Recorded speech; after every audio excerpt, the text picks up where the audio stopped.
secara resmi mengumumkan perang total skala penuh melawan Amerika Serikat. Eskalasi ini terjadi setelah runtuhnya gencatan senjata yang memicu puncak ketegangan. Gelombang serangan antara Amerika Serikat dengan Iran pun semakin mengganas dan meluas. Lantas bagaimana perkembangan terbaru di medan konflik dan apa dampaknya bagi stabilitas global? Bersama saya Fazilah Khairunisa, inilah The Prime Show selengkapnya.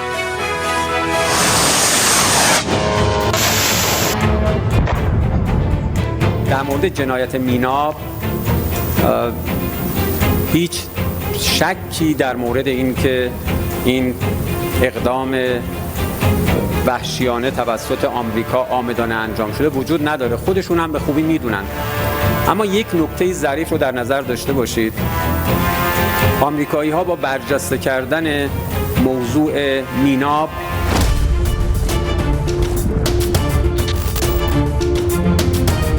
I think we're always open to diplomacy. It has to be real. It has to be a deal that they're willing to live by. Look, Iran a week ago was supposed to put out a statement saying that the Straits of Hormuz would be open, that they would no longer attack shipping. And instead of doing that, they attacked 3 ships. I think that was last Friday or Saturday. So, I mean, their behavior has to change in order for ours to change.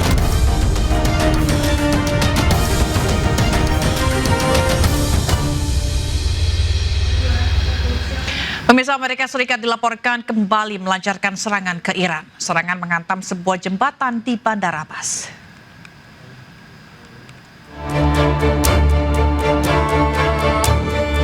Amerika Serikat dilaporkan kembali melancarkan serangan terbaru ke Iran dan menghantam sejumlah infrastruktur, termasuk 2 jembatan dan stasiun kereta api. Sebuah jembatan di Bandar Abbas, Iran, porak-poranda setelah Amerika Serikat menggempur wilayah tersebut. Dampak serangan juga membuat beberapa mobil hancur dan sejumlah warga dilaporkan terluka. Kepulan asap terlihat di langit kota Bandar Abbas setelah Amerika Serikat melancarkan serangan berhari-hari ke Iran. Komander Pusat AS CENTCOM mengumumkan bahwa mereka meluncurkan gelombang serangan terbaru ke Iran untuk melambahkan kemampuan militer mereka. Iran sendiri tak tinggal diam dan membalas serangan dengan menargetkan pangkalan militer AS di Timur Tengah. Teheran memperingatkan akan targetkan infrastruktur di seluruh wilayah AS jika Amerika terus melanjutkan serangan mereka.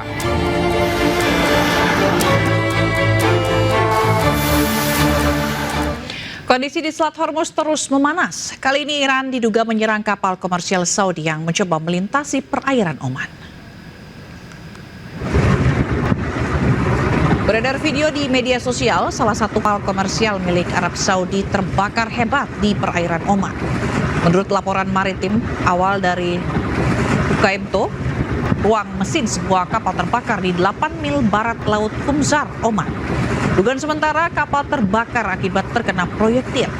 Seluruh awak kapal berhasil dievakuasi dengan selamat. Belum ada pernyataan langsung baik dari Arab Saudi maupun Iran, namun serangan ini terjadi tepat 1 jam setelah Houthi memperlakukan blokade laut penuh terhadap Arab Saudi.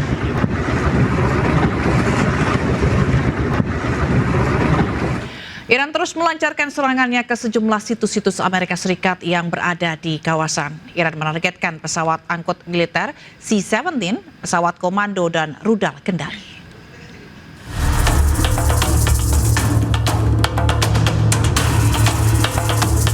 Korps Garda Revolusi Iran merilis rekaman serangan gelombang ke-21 dan 22 Operasi Nasr 2. Rudal-rudal diluncurkan dari sejumlah lokasi menuju situs-situs militer Amerika Serikat yang berada di Timur Tengah.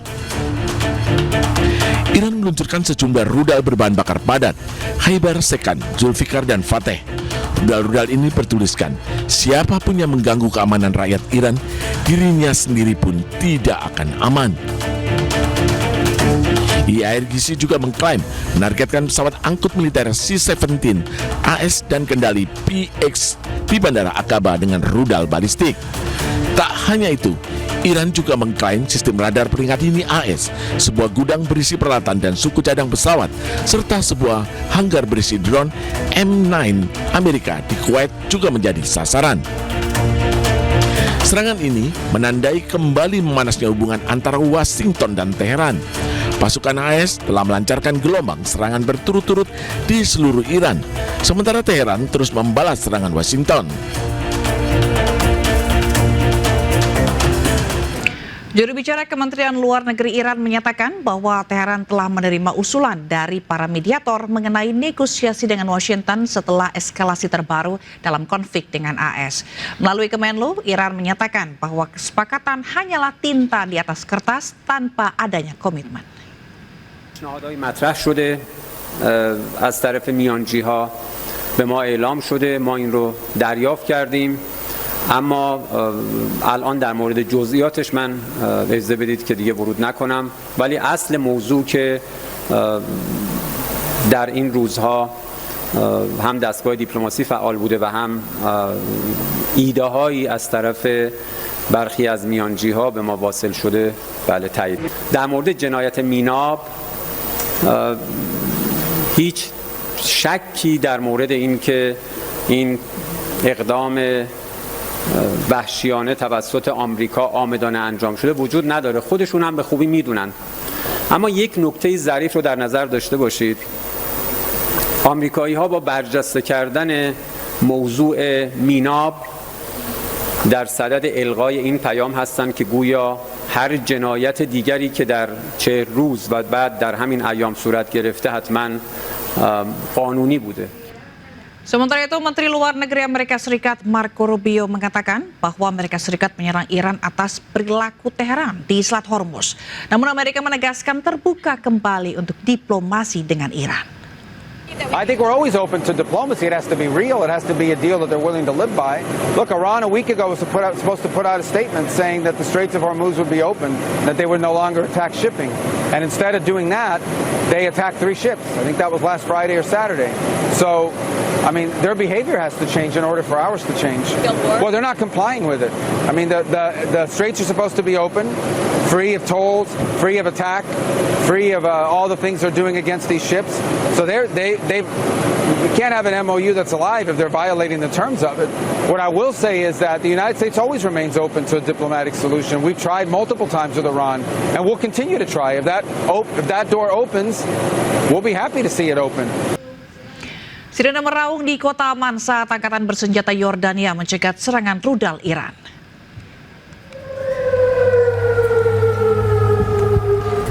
Angkatan bersenjata Yordania berusaha mencegat 3 rudal balistik Iran. Sementara rudal keempat Iran jatuh di daerah terpencil.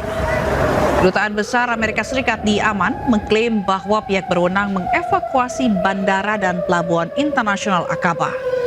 Mereka menyarankan warga Amerika untuk menghindari perjalanan ke 2 lokasi tersebut.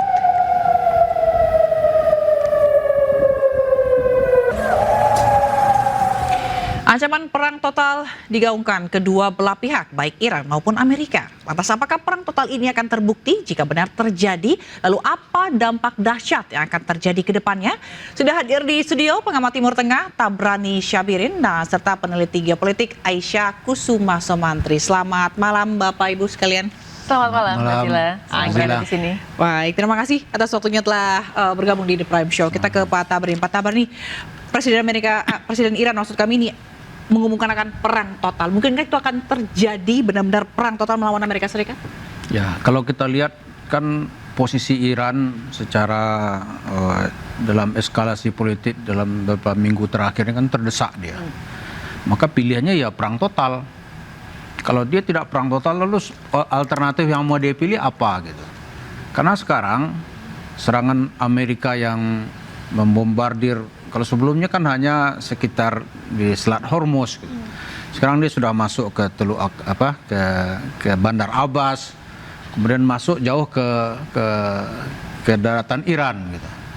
Kemudian yang kedua, Amerika juga sekarang sedang memainkan bagaimana suku Kurdi di dalam Iran itu untuk memberontak gitu.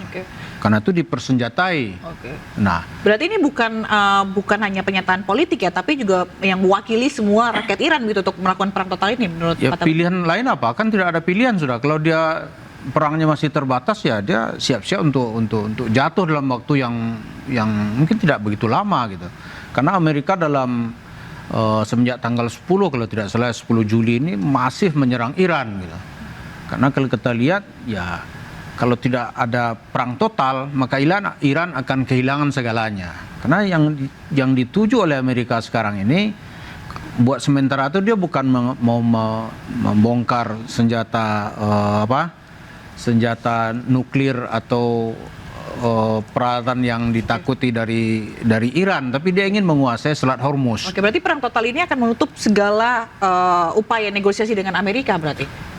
Ya, itu kan perang total dalam berupa statement politik gitu. Tapi di bawah kita yakin negosiasi tetap akan berjalan dan sedang berjalan gitu. Tapi dilihat sekarang ya Iran nampaknya harus menggunakan bahasa itu karena selain itu nggak ada alternatif. Karena kita lihat pangkalan-pangkalan Amerika yang ada di mana, di Dubai, Uni Emirat Arab kan, di Kuwait, di Qatar, di Bahrain, dan terakhir di Yordan, ikutan dihajar oleh rudal-rudal dari Iran gitu. Itu yang kita lihat gitu. Oke, Baisyah, menurut Baisyah, pengumuman perang total ini akankah menutup benar-benar jalur damai atau negosiasi damai antara Amerika dengan Iran?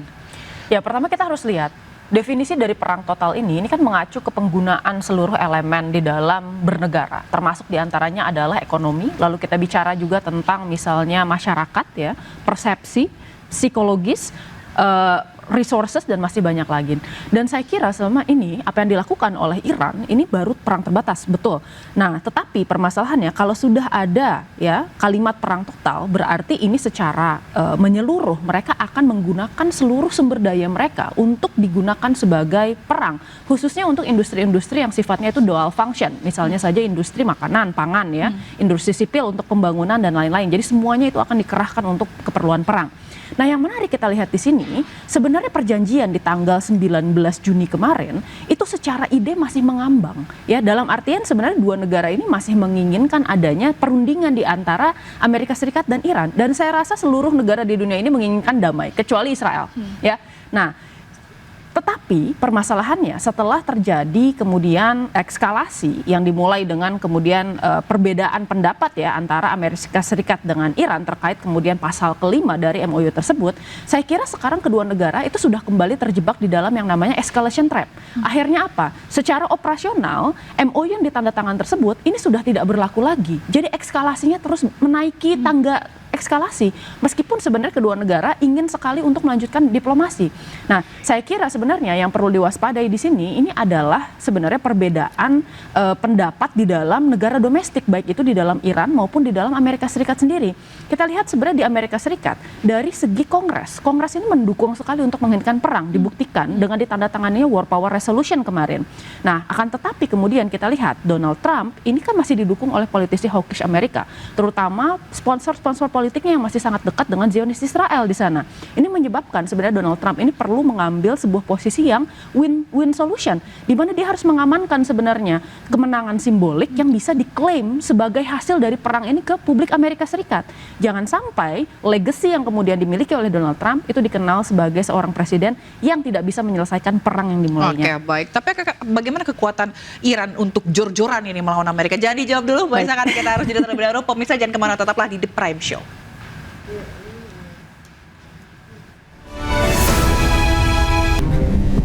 Rudal Kheibar Second, Rudal Fateh 110, Zulfaghar, dan Emad direkam dan dirilis tentara IRGC.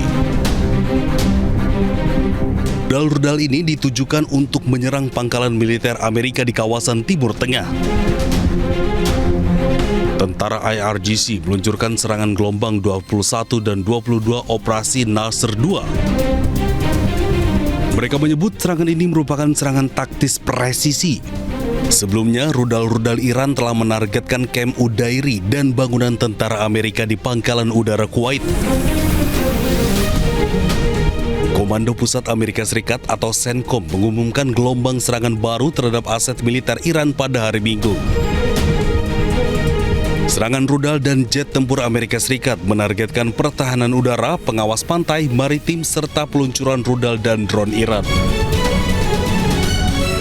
Washington telah melakukan serangan berulang kali di wilayah Iran pekan ini, serta memberlakukan kembali blokade laut yang menargetkan kapal-kapal yang berlayar dari dan ke pelabuhan Iran. Teheran menanggapi dengan serangan rudal dan pesawat tak berawak terhadap pangkalan Amerika Serikat di seluruh wilayah Timur Tengah. Korps Garda Revolusi Iran IRGC mengatakan 2 kapal tanker minyak meledak di Selat Hormuz Minggu malam. Ya, terima kasih Mbak Aisyah. Tadi kita melanjutkan bahwa sebenarnya seberapa besar kekuatan Iran untuk melakukan perang total ini melawan Amerika Serikat? Akankah mampu benar-benar untuk jor-joran melawan Amerika dalam hal ini?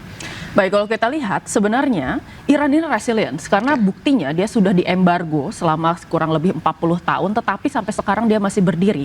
Dan kemudian kemampuan militer yang tadinya kita remehkan di awal peperangan itu ternyata bisa menghadapi negara dengan kekuatan militer terbesar di dunia. Nah, sekarang kita berada di dalam posisi yang cukup menarik karena dalam konflik ini tuh ada sekitar 3 tahapan nih. Tahapan pertama itu adalah penyerangan untuk kemudian bisa menggulingkan rezim. Kita sudah melalui itu dan gagal total, Epic Fury dan Roaring Lion. Yang kedua, ini permasalahan kontrol atas Selat Hormuz dan kita juga sudah mengalami hal itu. Kita masuk ke tahapan ketiga, yaitu bagaimana kemudian ya konflik ini dapat diselesaikan gitu. Nah, sekarang kita bisa melihat bahwa eskalasinya masih terus naik turun. Kenapa? Karena kedua negara saat ini itu terjebak dalam yang namanya adalah teori chicken game theory, ya, di mana keduanya tidak mau nih kalah karena deeskalasi. Maka dari itu dua-duanya mengekskalasi terus-menerus karena mereka merasa bahwa kalau saya deeskalasi, saya akan merugi. Nah, menariknya selama kemarin jeda MOU kemarin, baik Amerika Serikat maupun Iran, dua-duanya ini sama-sama sejujurnya kelelahan, ya. Amerika Serikat ini kelelahan karena hampir 50% stockpile munitionnya itu digunakan di Timur Tengah, sementara dia masih harus menggunakan deterrence ya di kawasan seperti Indo-Pasifik atau kemudian Eropa. Nah, sementara Iran, saya kira mereka sebenarnya ini cukup kelelahan secara ekonomi. Meskipun mereka resilience, tetapi memang ini berdampak besar embargo Amerika Serikat. Pertama, kita lihat ya, blokade Amerika Serikat itu membuat Iran merugi sekitar 435 juta US dollar ya di dalam satu hari. 13 miliar dalam satu bulan. Berarti itu kan angka yang cukup besar. Itu sama jumlahnya seperti anggaran pertahanan Iran sekitar 11 miliar US dollar dalam waktu 1 tahun gitu. Nah, akan tetapi yang cukup menarik dari Iran, menjawab pertanyaan Mbak Zila tadi, Iran ini sebenarnya memiliki kapasitas untuk bisa melakukan replenishing supply mereka itu dengan cukup kuat, dengan cukup cepat.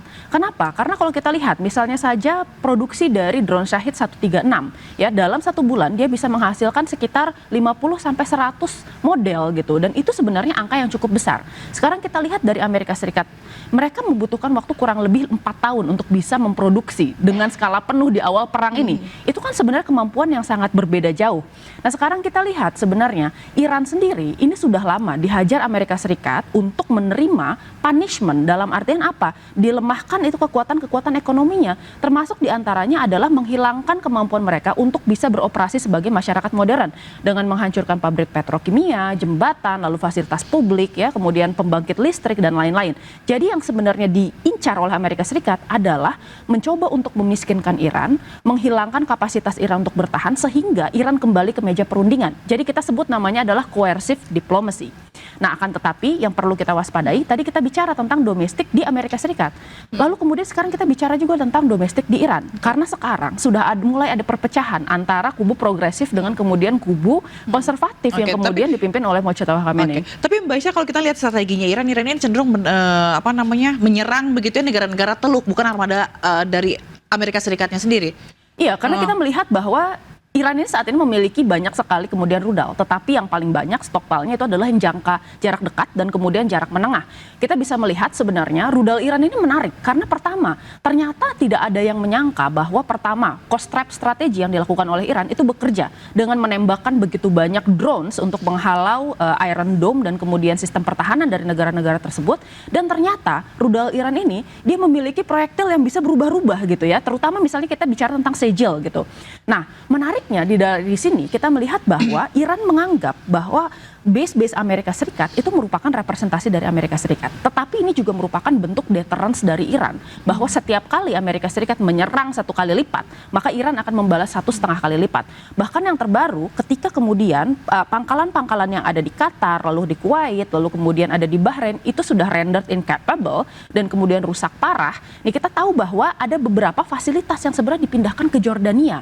Oleh karena itu Jordania yang tadinya ini jarang diserang, sekarang kemudian mengalami serangan yang cukup berat. Ini kan mengatakan sebenarnya sebuah pesan dari Iran bahwa kemanapun Amerika Serikat lari di kawasan tersebut, kita akan tetap kejar, gitu ya. Jadi ini merupakan sebenarnya bentuk deterrence dari Iran dan retaliasi attack yang kemudian bisa dilihat ini membuat Amerika Serikat sebenarnya semakin terisolasi dari negara-negara GCC yang awalnya solid mendukung mereka. Lalu kemarin kita lihat sekarang sudah mulai ada variasi sebenarnya posisi, mulai dari Arab Saudi, lalu Kuwait, UAE, mereka sekarang berbeda-beda. Kalau Arab Saudi saya kira sampai sekarang masih solid untuk kemudian bisa menekankan sebenarnya jalur diplomasi, dilihat dari bagaimana sebenarnya perwakilan mereka hadir di pemakaman Ali Khamenei. Tetapi kan kalau kita lihat UAE misalnya, dia sudah normalisasi hubungan dengan Israel, lalu kemudian sekarang dia juga memindahkan baterai Iron Dome dari Israel ke negaranya, dan ini memperlihatkan sebenarnya seberapa dekat hubungan mereka berdua.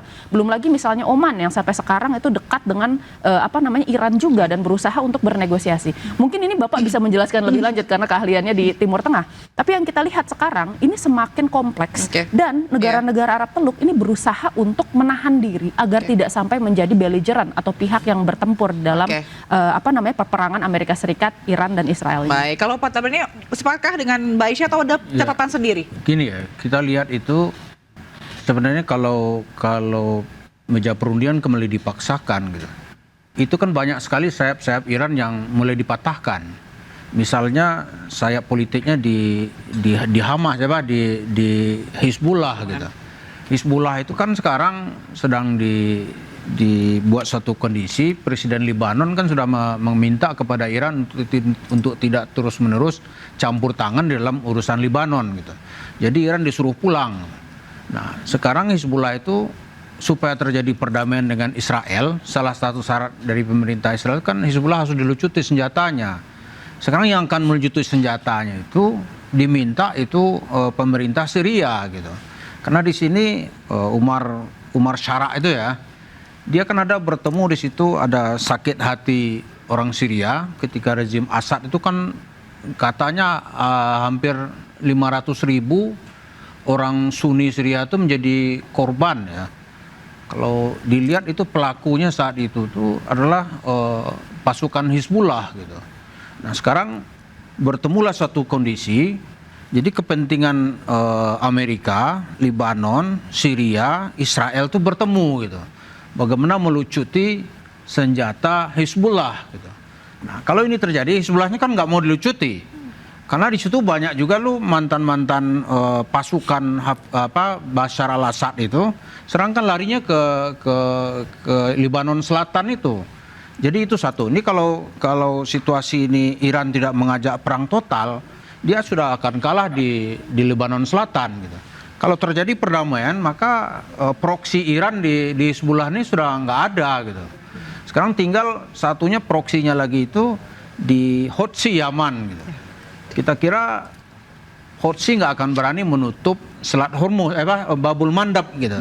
Kalau Selat Babul Mandab ditutup, dia akan menjadi musuh dari negara-negara Eropa Barat yang sebelumnya belum terang-terangan menyatakan perang gitu ya. Tapi kalau itu ditutup, 18 km jaraknya ditutup, mengancam perekonomian global gitu.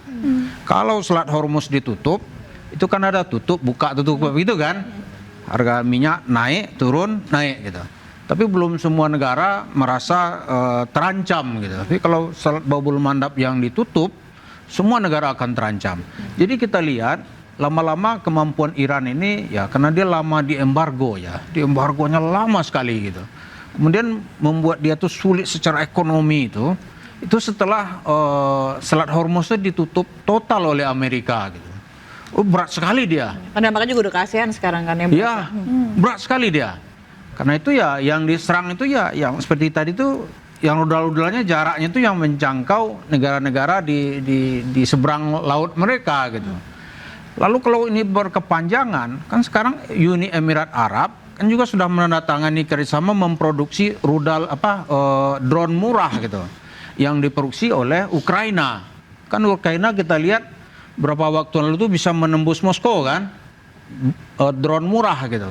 Diproduksi juga secara massal. Jadi kita lihat untuk ke depan ini ya perangnya akan makin panjang nih.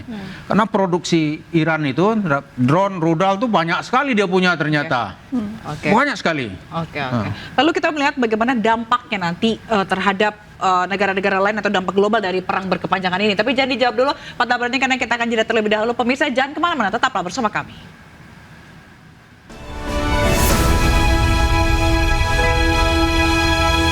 Amerika Serikat melancarkan serangan malam ke-10 berturut-turut terhadap Irak. terbaru ini menargetkan pasukan Iran yang dianggap mengancam pelayaran komersial melalui Selat Hormuz. Rekaman video menunjukkan jet tempur AS sedang terbang diikuti oleh ledakan yang menghantam aset dan infrastruktur militer Iran. Pasukan AS menyerang pusat komando militer Iran, kemampuan udara dan maritim, lokasi peluncuran rudal dan drone hingga sistem pertahanan udara Iran. Hingga kini, AS dan Iran masih terus saling meluncurkan serangan militer sejak 2 pekan lalu.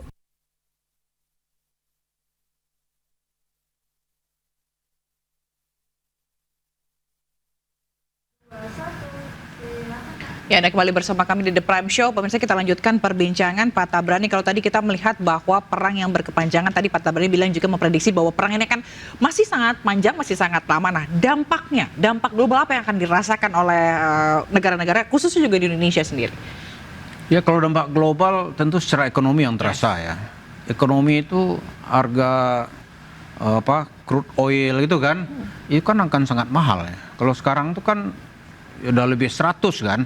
Kalau sebelum perang 28 Februari lalu itu kan harganya cuma 60 dolar per barel gitu. Sekarang naik hampir 100% gitu. Kalau ini terus perang berkelanjutan, belum dampak ekonomi yang lain gitu. Ya, ekspor impor kan tidak bisa berjalan ya. Dan bagi Arab, negara-negara Timur Tengah yang terasa kan dia duluan yang terasa ini. Dia tidak bisa menjual minyaknya ke negara-negara di dunia. Seperti kita tahu, Selat Hormuz itu ada 20% kebutuhan minyak dunia berlayar melalui selat tersebut. Tapi yang orang melihat sekarang ini seperti kedepannya seperti apa gitu. Kan seperti dikritik oleh banyak orang, ternyata Amerika punya hidden agendanya itu dia ingin menguasai Selat Hormuz gitu. Karena itu dia bilang ya 20% dari biaya kapal lewat itu harus kena tarif tol lah oleh Amerika. Dikritik oleh banyak orang, tapi Trump buat sementara menarik lagi gitu. Tapi nanti akan dia majukan lagi gitu. Yang kedua, yang dibicarakan oleh TV Arabia itu yang banyak pengamat mengomentari pertemuan Trump dengan Tayyip Erdogan ketika KTT NATO di Ankara antara 8 sampai 10 Juli yang lalu. Ternyata di luar Trump memuji-muji Tayyip Erdogan, itu ternyata Donald Trump itu punya rencana mempersenjatai kaum Kurdi secara masif untuk memberontak. Tapi Erdogan bilang kalau dia dipersenjatai, kita tidak bisa diam gitu. Karena ada problem bangsa Kurdi gitu. Kurdi itu kan ingin menjadi sebuah negara merdeka. Dia ada di Iran, ada di Turki, di Azerbaijan, ada di Irak dan di Syria. Itu jumlahnya kalau dihitung-hitung dia lebih dari 15 juta penduduk gitu. Ingin merdeka. Jadi intinya dampak akan biar begitu benar-benar berasa dari sisi ekonominya begitu ya. Ekonomi terasa sangat sekali ya. Baik, saya melihat apakah dampak yang selain ekonomi, apakah dampak tentunya ekonomi juga berdampak pada harga segala macam, apalagi harga BBM juga berpengaruh begitu ya terhadap kita. Apalagi dampaknya akan dirasakan oleh global, khususnya juga masalah-masalah selain ekonomi tadi. Beberapa hal, Mbak. Yang pertama kalau kita lihat sebenarnya konflik ini kan kita tidak hanya bicara tentang masalah ekonomi saja, tapi multidimensional. Yang pertama kalau dari segi politik global dan bagaimana kemudian tatanan internasional ini menjadi berubah dari perang ini pengaruhnya besar sekali. Kita melihat Amerika Serikat ini merupakan negara hegemon di dunia internasional. Artinya apa? Dia militernya terbesar, ekonominya terbesar. Dia memiliki pengaruh yang sangat besar di dalam sistem internasional. PBB yang kita kenal sekarang, lalu institusi-institusi yang kemudian ada di bawahnya, itu semua dipengaruhi oleh pemenang perang di Perang Dunia Kedua. Ya, jadi yang menarik kita lihat, Amerika Serikat ini sekarang berada di dalam periode di mana dia sudah mencapai puncak dan mulai declining. Apakah kemudian perang ini akan merubah hal tersebut? Tidak, ini justru akan mempercepat. Kenapa? Karena perhatian Amerika Serikat yang tersedot ke Timur Tengah ini akan membuat negara-negara revisionis atau negara yang kemudian naik ke atas menjadi saingan Amerika Serikat itu memanfaatkan hal ini. Cina misalnya di Asia Pasifik ya, lalu kemudian ada Rusia di kawasan Eropa. Kita melihat bahwa kedua negara ini sebenarnya di satu sisi mereka mendukung Iran secara diam-diam, baik itu secara melalui politik ya di tataran multilateral maupun melalui intelijen. Tetapi mereka juga memanfaatkan momentum perhatian Amerika Serikat yang tersedot ke Timur Tengah untuk bisa membangun kekuatannya dalam vacuum of power yang ditimbulkan oleh absennya Amerika Serikat di kawasan. Pertama itu, jadi kita melihat bahwa adanya pergeseran kekuatan yang cukup signifikan diakibatkan dari perang ini. Dan kemudian di Timur Tengah sendiri saya kira sekarang perangnya sudah bergeser, Mbak. Dari yang tadinya ini diskusi pergeseran rezim, kita melihat sebagai siapa yang bisa mengontrol kawasan Timur Tengah.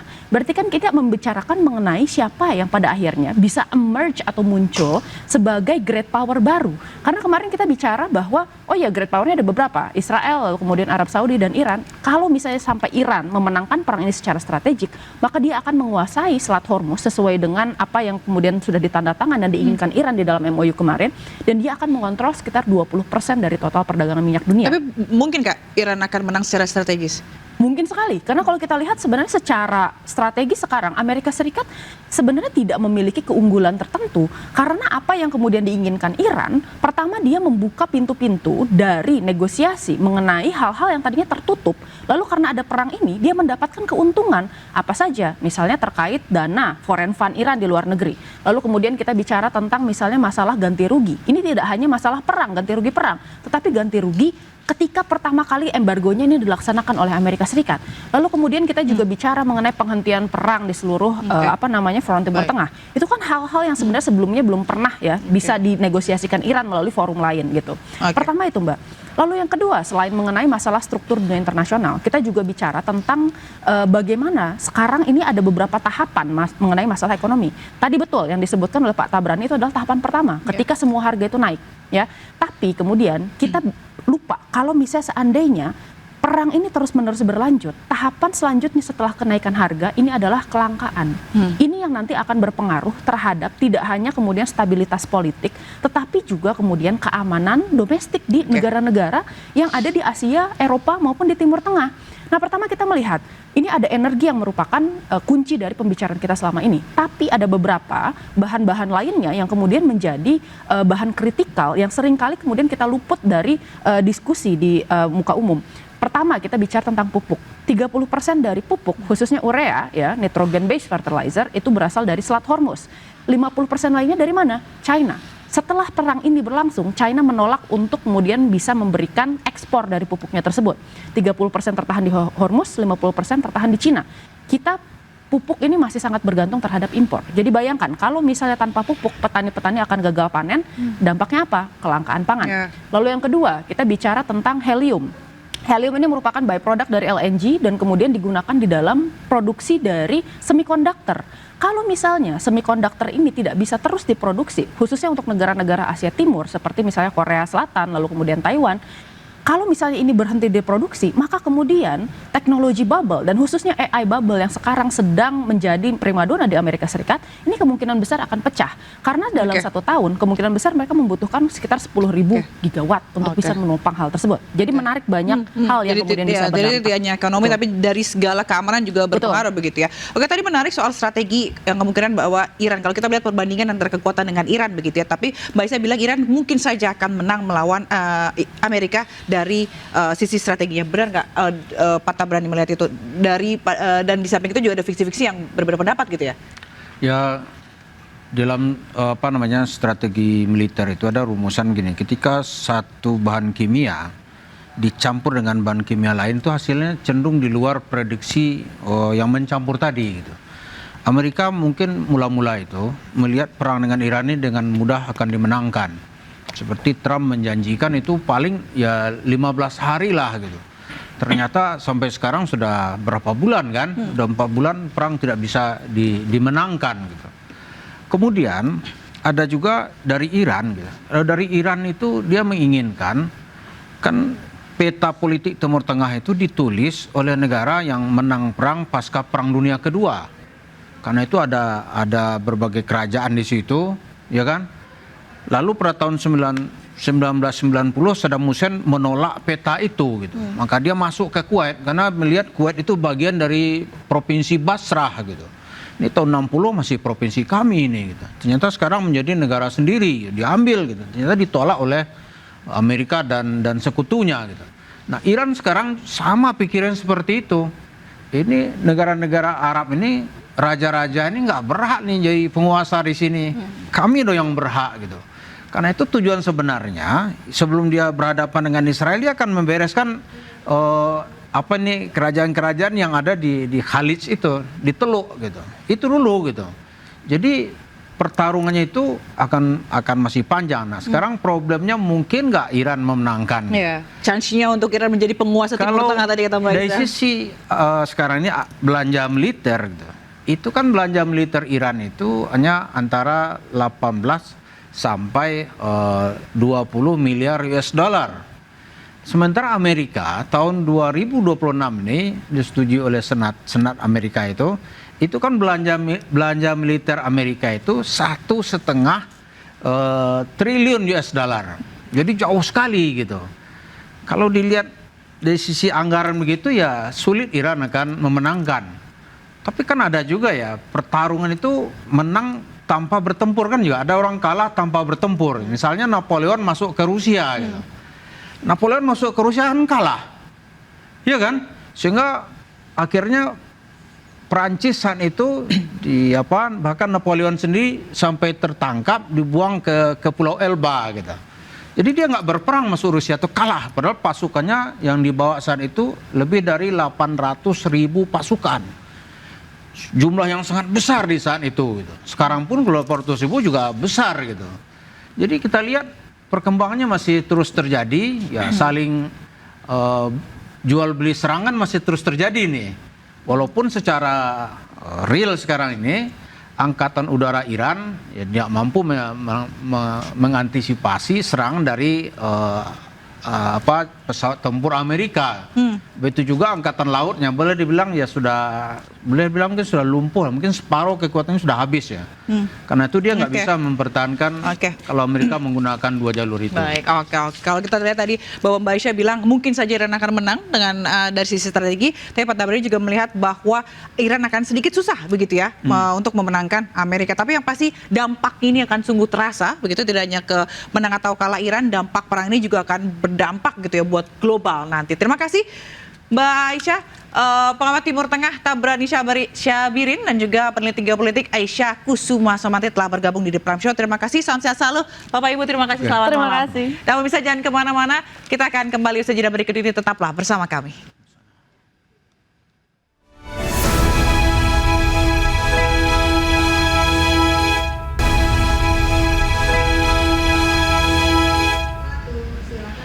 Pemirsa, usai menuai kritik keras atas ucapannya kepada seorang jurnalis, pengacara Hotman Paris Hutapea menyampaikan permintaan maaf kepada wartawan dan organisasi wartawan Indonesia. Sebelumnya, Forum Pemret menyesalkan sikap dan cara pengacara Hotman Paris dalam merespons pernyataan atau pertanyaan wartawan saat jumpa pers terkait kasus mantan Jampitsus Febri Adriansyah. Dan informasi ini sekaligus menutup perjumpaan kita di The Prime Show malam hari ini. Saya Fazilah Khairisa pamit. Terima kasih, selamat malam, dan sampai jumpa.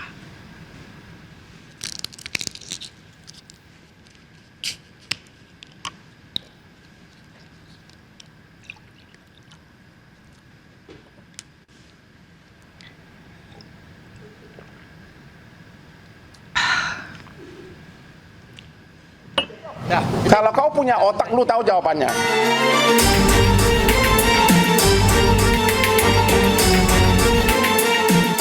Forum Pemret menyesalkan sikap dan cara pengacara Hotman Paris Hutapea dalam merespon pertanyaan wartawan saat jumpa pers terkait kasus mantan Jampitsus Febri Adriansyah pada 17 Juli lalu. Dalam keterangan tertulisnya, Ketua Forum Pemret Retno Pinasti menyatakan pilihan kata dan cara Hotman Paris Hutapea dalam merespon pertanyaan wartawan tidak profesional dan merendahkan profesi wartawan yang sedang bekerja.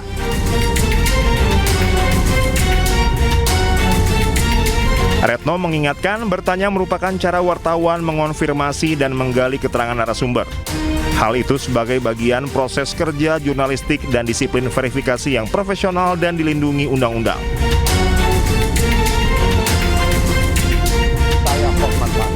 Sementara pengacara Hotman Paris Hutapea menyampaikan permintaan maaf kepada wartawan dan organisasi wartawan Indonesia. Kuasa hukum Febri Adriansyah ini menyampaikan permintaan maaf atas ucapannya kepada seorang jurnalis saat konferensi pers terkait kasus mantan Jampitsus Febri Adriansyah. Pernyataan maaf dari saya Hotman Paris sehubungan dengan himbauan Persatuan Wartawan Indonesia PWI dan juga rekan-rekan wartawan lainnya. Dengan ini saya menyatakan maaf sebesar-besarnya atas pernyataan saya pada waktu konferensi pers di kasus mantan Jampitsus. Waktu itu sudah sama-sama emosional, tetap saya menyatakan maaf kepada wartawan tersebut maupun kepada organisasi wartawan di seluruh Indonesia. Karena selama ini juga saya sangat dekat kepada semua wartawan. Sekali lagi, tidak ada niat apapun, cuma karena diberondong dengan dua pertanyaan yang saya sudah bilang saya tidak bisa jawab karena saya tidak punya kapasitas untuk menjawab. Tapi ditanya lagi sehingga saya jadi emosional. Sekali lagi saya menyatakan minta maaf. Sekian dan terima kasih. Nggak tanya kakekmu lah. Ya udah deh, udah gue nggak tahu. Ya lu udah deh, saya nggak tahu agenda itu. Jangan tanyain. Udah deh, shut up. Nggak. Saya nggak tahu. Hotman menegaskan tindakannya tidak dapat dibenarkan. Hotman juga kembali meminta maaf atas ucapannya kepada wartawan yang bersangkutan dan organisasi wartawan atas insiden yang terjadi saat konferensi pers tersebut. Tim Liputan Anyus melaporkan. Ada apa? Tanya, makanya malah ini kalian langsung ke Mabes Polri tanya kalau kau bukan pengecut.